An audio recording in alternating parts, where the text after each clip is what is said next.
Ao som do harmônio, ecoa uma tradição marcante na história do Brasil.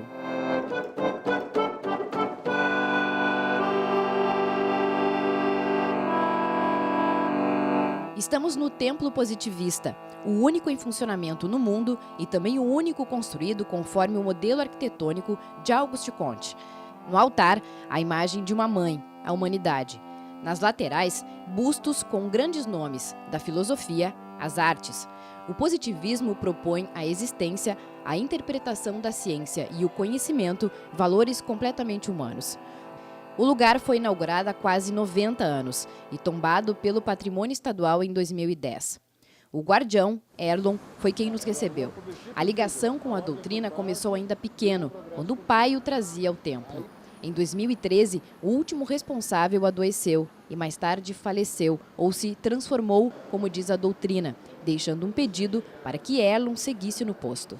Eu comecei como auxiliar do mestre Capelli, Frânio Pedro Capelli, que sempre temos que lembrar esses grandes homens que ficaram praticamente sozinhos e muito mal compreendidos, muito mal assessorados, sozinhos à frente da instituição por muitos anos, mas sempre mantendo o ideal de mantê-la aberta, não cedendo à especulação imobiliária, não cedendo a interesses de grupos partidários, de grupos de interesses de bairro. Na fachada, palavras conhecidas. O positivismo tem influência marcante na proclamação da República, ou a República que não foi. Assim, Aristides Lobo, ministro do governo provisório de Deodoro da Fonseca, mostrou seu descontentamento com o fato. Segundo ele, o povo, que pelo ideário republicano deveria ter sido o protagonista dos acontecimentos, assistira a tudo bestializado, sem compreender o que se passava, julgando ver, talvez, uma parada militar. Para entender, é preciso relembrar. No final do século XIX, o Brasil era a única monarquia na América. As instituições atrasadas e fraudulentas.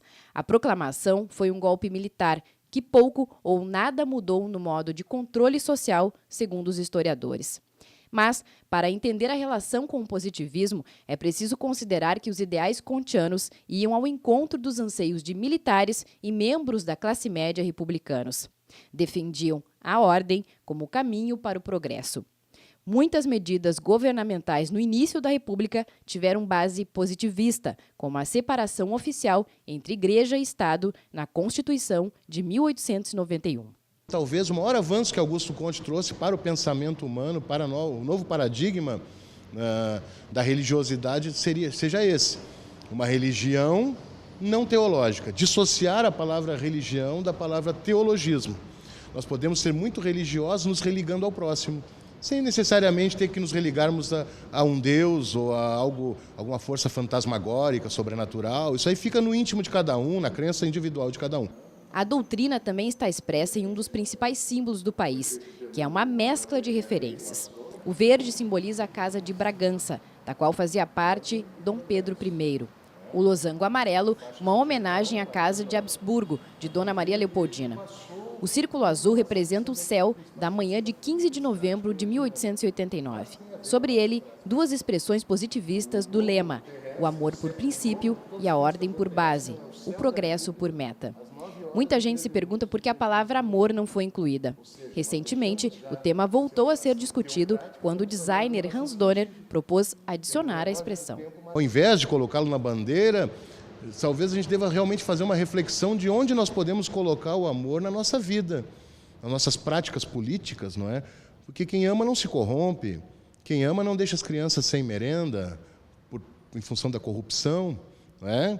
Quem ama não entrega um patrimônio nacional de mão beijada para as oligarquias estrangeiras. O amor nunca foi tirado da bandeira, ele estava subentendido na bandeira, seja como parte integrante da ordem, ou seja na dupla face de Teixeira Mendes, como o altruísmo, que é um amor sem a necessidade de receber nada em troca.